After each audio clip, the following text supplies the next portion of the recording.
जय श्री राम दोस्तों, स्वागत है आपका हमारे YouTube चैनल हिंदू कुल में। सप्त चिरंजीवियों की सीरीज में ये छठवां वीडियो है जिसमें हम चर्चा करेंगे चिरंजीवी हनुमान जी की और उनके पूरे जीवन की घटनाओं के बारे में भी। हनुमान जी, जिन्हें बजरंगबली, पवन पुत्र और महावीर के नाम से भी जाना जाता है, हमारे हिंदू धर्म के एक प्रमुख देवता हैं। हनुमान जी के चिरंजीवी होने के कई प्रमाण भी हैं। उन्हें तीनों युगों में देखा गया है। त्रेता युग में भगवान राम के साथ, युग के महाभारत में और कलयुग में उनके होने के कई बार प्रमाण मिले हैं। तो आइए जानते हैं उनके जन्म से लेकर उनके महान कार्यों की कहानी और उनके चिरंजीवी बनने का रहस्य। हनुमान जी का जन्म त्रेता युग में हुआ था। वे केसरी और अंजना के पुत्र थे।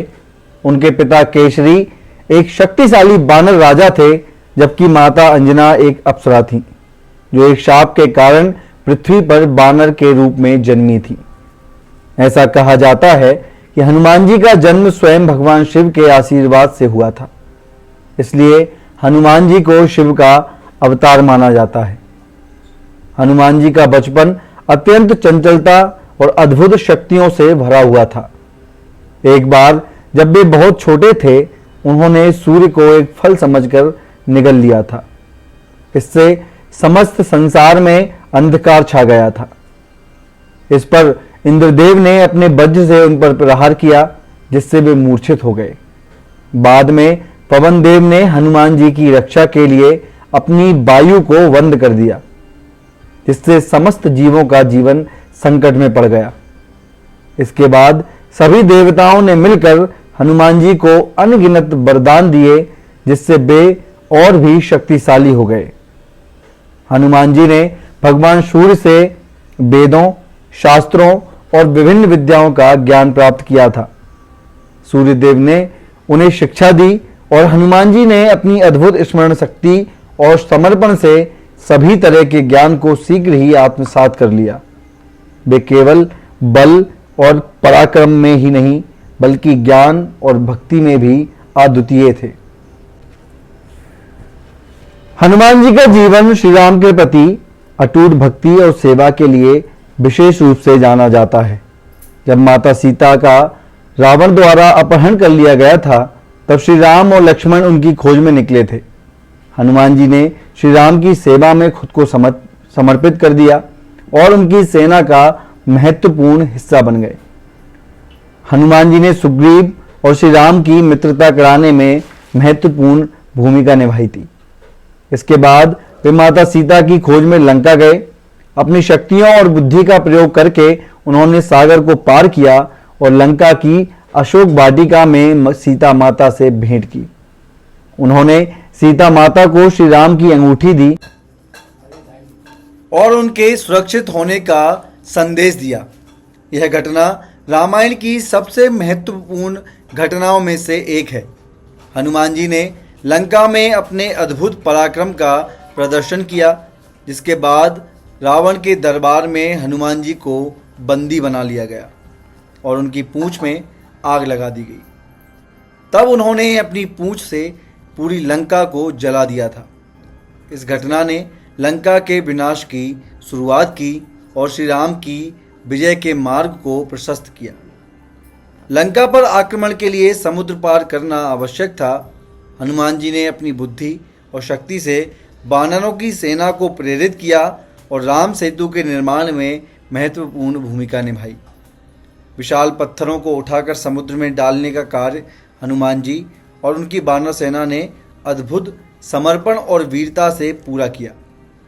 यह पुल ही श्री राम की सेना के लंका तक पहुंचने का मार्ग बना था।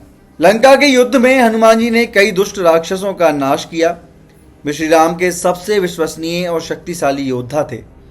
युद्ध के दौरान जब लक्ष्मण जी मूर्छित हो गए, तब हनुमान जी ने संजीवनी बूटी लाने के लिए हिमालय की ओर उड़ान भरी और संजीवनी बूटी के पर्वत को ही उठाकर ले आए, जिससे लक्ष्मण जी का जीवन बचाया जा सका। हनुमान जी का संपूर्ण जीवन श्री राम के प्रति भक्ति और सेवा का प्रतीक है। वे हमेशा अपने आराध्य श्री राम के प्रति समर्पित रहे और उनकी सेवा में अपना संपूर्ण जीवन समर्पित कर दिया। हनुमान जी की भक्ति का एक अद्भुत उदाहरण तब देखने को मिलता है जब उन्होंने अपनी छाती चीरकर दिखाया कि उनके हृदय में श्री राम और माता सीता निवास करते हैं। हनुमान जी के अद्वितीय गुणों में उनकी विनम्रता, निस्वार्थ सेवा, अद्भुत शक्ति, बुद्धिमत्ता और अटूट भक्ति शामिल हैं।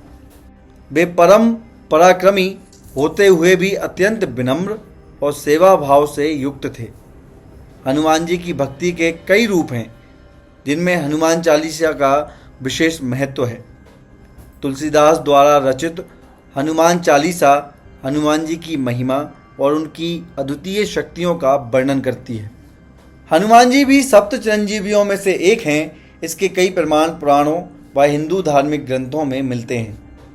त्रेता युग में तो पवन पुत्र हनुमान ने केसी नंदन के रूप में जन्म लिया और वे राम के भक्त बनकर उनके साथ छाया की तरह रहे। वाल्मीकि रामायण में हनुमान जी के संपूर्ण चरित्र का चित्रण किया गया है। वहीं द्वापर युग में भी हनुमान जी के होने का प्रमाण मिलता है।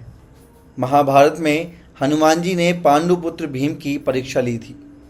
महाभारत में उल्लेख है कि अपने अज्ञातवास के समय पांडव हिमवंत पार करके गंधमादन के पास पहुँचे थे। एक बार भीम सैखदल कमल लेने के लिए गंधमादन पर्वत के वन में पहुंच गए थे, जहां उन्होंने हनुमान को लेटे देखा था। भीम ने उन्हें एक साधारण बानर समझकर पूंछ को मार्ग से हटाने के लिए कहा, तो हनुमान जी कहते हैं कि तुम ही हटा लो। लेकिन भीम अपनी पूरी ताकत लगाकर भी उनकी पूंछ नहीं हटा पाते हैं। इसी तरह एक बार हनुमान जी के माध्यम से श्री कृष्ण द्वारा अपनी पत्नी सत्यभामा, सुदर्शन चक्र और गरुड़ की शक्ति के अभिमान को तोड़ने का भी काम किया था। इसका भी उल्लेख महाभारत में है। कलयुग में भी हनुमान जी के होने के कई प्रमाण मिले हैं। कहा जाता है हनुमान जी ने स्वयं तुलसीदास जी को दर्शन दिए थे और नीम करौली बाबा को तो हनुमान जी का अवतार ही माना जाता है। कलयुग में हनुमान जी गंधमादन पर्वत पर निवास करते हैं, ऐसा श्रीमद् भगवत में वर्णित है। ऐसा माना जाता है कि यदि मनुष्य श्रद्धा और विश्वास से हनुमान जी का आश्रय ग्रहण कर ले तो फिर तुलसीदास जी की भांति उसे भी हनुमान जी और राम दर्शन देने में देर नहीं करेंगे। तो दोस्तों, ये थी कहानी चिरंजीवी और श्री राम के परम भक्त हनुमान जी की। आपको ये कहानी कैसी लगी कमेंट करके हमें ज़रूर बताएं। इसी तरह की अनसुनी कहानियाँ जानने के लिए हमारे चैनल को सब्सक्राइब करें और वीडियो को लाइक व शेयर करना ना भूलें। जय श्री राम।